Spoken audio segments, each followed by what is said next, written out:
Now, this sounds radical, and it is. The question is it true? If it's not true, let me know, and hey, I'll stop all this and go get a job, okay? Now, but if it's true, then we have trouble in River City, don't we? Okay, so your job today is to find out, okay, is this really true? Okay, and we're not asking for any immediate response. It's pretty wild, I'm sure, for many people. All right, we have just described central banking. A central bank is where a foreign bank or a private bank can put a nation in debt. When the nation is in debt, the nation is the poor borrower. Isn't that interesting? And the lender is the ruler. Got the picture? The president reads what he writes. Well, this goes along. It runs pretty well. Medici became very wealthy, became very powerful. They went into all of Europe. Catherine de' Medici ran France, and one of the Medicis went up into the Scandinavian countries. But the family died out in the 1650s because they got a little bit too hung up on money. It seems that they decided no one else could marry in the family except Medicis. And this caused a little genetic problem. And pretty soon their eyes wouldn't go in the same direction. They foamed at the mouth and a few little things like that. And as far as I know, there aren't any Medicis around anymore. I think they all went to bananas, okay? Now, so they just kind of died out. But the history is impeccable. They were the most powerful family that had ever lived on the face of the earth as a result of control through debt.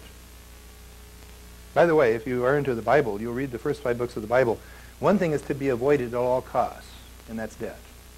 Never get involved in usury, paying enough interest, okay? Matter of fact, the old Jewish people, they had the Old Testament, they had the year of Jubilee, where all debts were removed every 50 years, no matter how much was owed, and everybody started over, so that the land would never be moved from one family to another, because the land was to be held in perpetuity. That was exactly what our founding fathers gave us in America One. That's why they called it unalienable right. That means you own that property in perpetuity. Nobody, banks, governments, armies, nobody can take this away from you. Isn't this exciting? Did you know that in Southern California last year more homes were repossessed than were purchased? See, this is America Two. It's the reverse of America One, isn't it? Everything America One gave you, Government Two is taking away. Got it? And it's your choice which one you want to belong to. We're going to explain that, because this gets to be interesting. All right? So along comes a fellow at 1740 by the name of Meyer Bauer. Very brilliant man. I don't think history is an accident. I think it's made by brilliant men. And he, by the time he was 16, had graduated from school, from college. By the time he was 20, he was the finance minister for the King of Austria. And he thought in his mind, well, the reason the guy is the King of Austria is because he's the one with the gold. This is sometimes referred to as the Golden Rule. All right? And he said now all he'd have to do to be a ruler himself is to get that gold. And so he made some surreptitious loans, some secret loans to Germany through a couple of families in Germany named the Cassel and the Hess households up there, because if a non-German could not loan money to the king. But through these brokers, these German brokers up there, he was able to loan money to King Frederick. And pretty soon, King Frederick was in debt to our friend Meyer Bauer. At this point, Meyer Bauer, a couple things happen. First of all, the King of Austria realizes there's no more gold in the treasury, so he goes into self-proclaimed exile in Denmark, where Shakespeare writes in Hamlet, by the way, be sure to see the movie, it's a good one, that there's now something rotten in Denmark. Okay, now, also, the King Frederick would read these speeches, and every time he'd read these speeches, well, he'd be deeper in debt and have more wars. Isn't that interesting? He became a very excellent reader, I should point out, probably one of the best readers in history. He was such a good reader that he is now called Frederick the Great. Okay, because he was a great reader. All right, and whatever Meyer wrote, Fred spoke. And Germany was involved in war after endless war, and all the young blood of Germans had died all over collecting debts for Meyer. Isn't this exciting? The only thing that was necessary is that the German people must never catch on what Freddie's doing. Oh, Freddie got all this money. I mean, after all, he had this little carriage, little bumper sticker on, shop till you drop. He liked to buy things, And Meyer was always there. How much do you want? Isn't this great? And all he had to do was read speeches. Hey, was this a good deal or what? See, it was only imperative that the people not catch on what was going on. And so for 200 years, the German people were military people, going to war after war, all the young people dying in the battlefields, and what a bunch of nonsense. Got the picture? Notice that's been happening in America for 80 years, too. We go to all these interesting places on the planet like Vietnam and Iraq. You know, isn't this great? To protect ourselves from all these bad guys. Okay, we'll be getting to that next hour. It gets worse. Okay. Now, so then he looks across the channel over here, and lo and behold, here's Prince George over here. Well, George was actually from the House of Hanover, strangely enough. He wasn't really pure German or pure English. Isn't that interesting? And Meyer goes over there, and of course he had the Merchant Bank of Hamburg over here, and interesting stuff. You see, here's the world's richest country, the most powerful army in the world, hadn't been defeated for 300 years, and Meyer goes over and wants to know if he needs any help. Well, you know how kings are. They always need more money, don't they? And it wasn't very long until George got in debt to... Oh, I should point out that Meyer, by the way, when he took over Germany, to make sure that the name Bauer, which is a Hungarian name, because they didn't want to know that anybody in Germany was a foreigner, he changed his name to Red Star. Isn't that interesting? Now, you've heard of Meyer Red Star, haven't you? Oh, I'm sorry. The translation is Rothschild. Okay, Meyer Rothschild, or Red Shield, Red Star, okay? You'll notice in all the communist countries they have little red stars. See, well, another existential event. There is no reason, it just happened. Sure. Okay? See, if we understand history, it gets to be pretty interesting because it's all economics, isn't it? Who's got the bucks? Okay?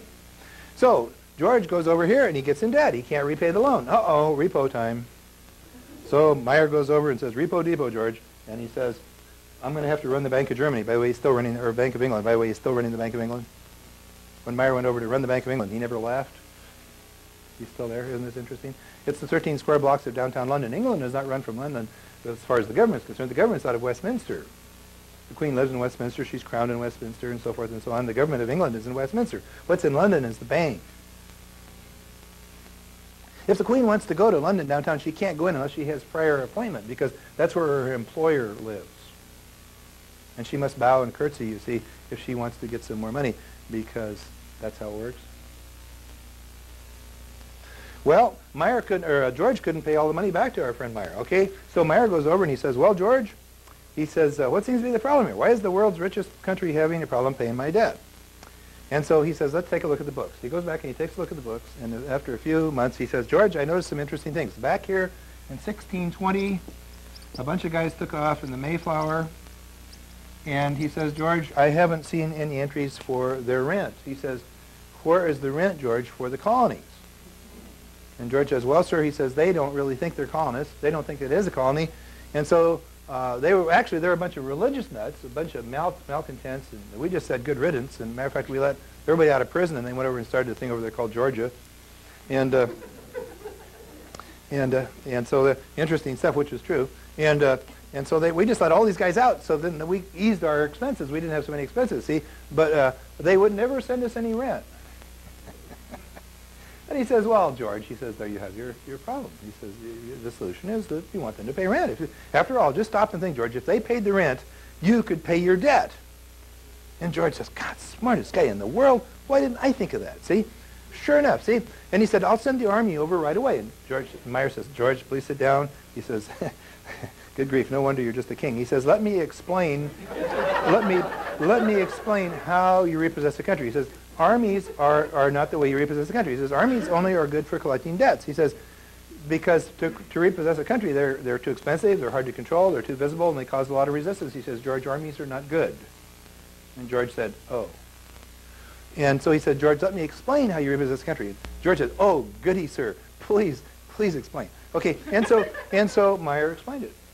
And George, of course, was a very good student, and it wasn't very long. Matter of fact, in the next 5 years, George levied 120 taxes on the colonies. He levied hat taxes, tea taxes, stamp taxes, fur taxes, shoe taxes, leather taxes. Everything was taxed. Isn't that interesting? The way you repossess countries, the way you repossess property is through tax. You want to get somebody's property, you don't beat them over the head because they'll come back and beat you over the head. That's very messy. You tax them. And they say, oh, Here's my property, and they give it to you. We now understand government. All right? So they sent and so meanwhile the George Washington and Thomas Jefferson, these guys are here. Every time they'd wake up, they'd read the morning paper, and there'd be another tax. And they said, good grief, this keeps up, we're going to have to lose our land. So they went up to Philadelphia, and they had a couple little meetings called Continental Congresses, and they decided that they wouldn't pay these taxes. Isn't that funny? See, they got some little bumper stickers on their chariots that said, just say no.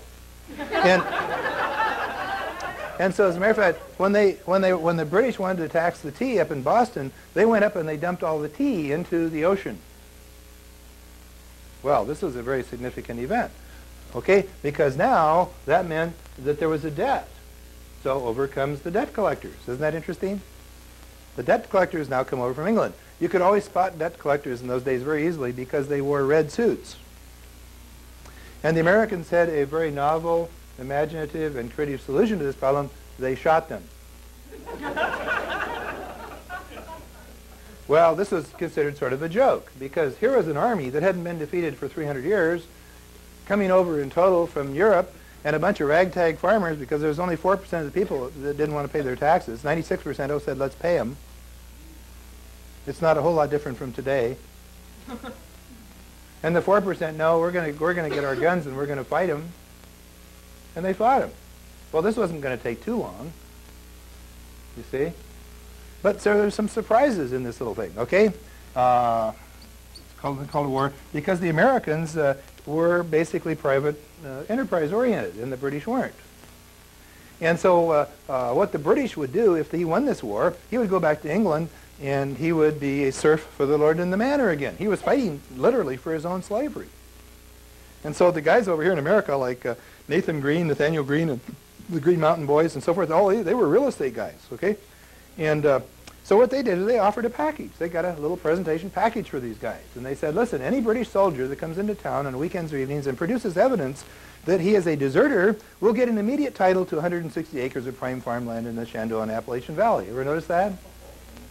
The whole East Coast from Maine down to Florida is sectioned into 160-acre parcels. It was given to the British Army. And every time General Cornwallis had reveille, there would be another company missing. You've heard the old phrase, suppose they gave a war and nobody came? That happened. It was called Yorktown, 1781. The British did not have enough men show up. Here was the British now, faced with an enemy that had never won a major battle and that was freezing to death in the winters. And it was half naked and barefoot. And now listen, for the first time in 300 years, the British surrender to this enemy. That's a strange thing, isn't it? Why would Cornwallis surrender his sword to Washington? He had no troops, did he? Isn't this fun? Notice, this was not a military victory. It was a real estate transaction. We refer to it as Century 18. Notice how carefully censored this is from any government school course on history. Because this would totally upset Johnny and make him maladjusted. This would not be good. So to protect Johnny, he's not taught this. You do understand that that's for his benefit. See, because what it showed was internal control was more powerful than external control. And whenever that's shown in history, it's not taught. We now know how history textbooks are written. History textbooks are written so that when you go to school for 12 years, you are so mind-numbed with external control that you don't know anything else. And you've now been adjusted. Okay?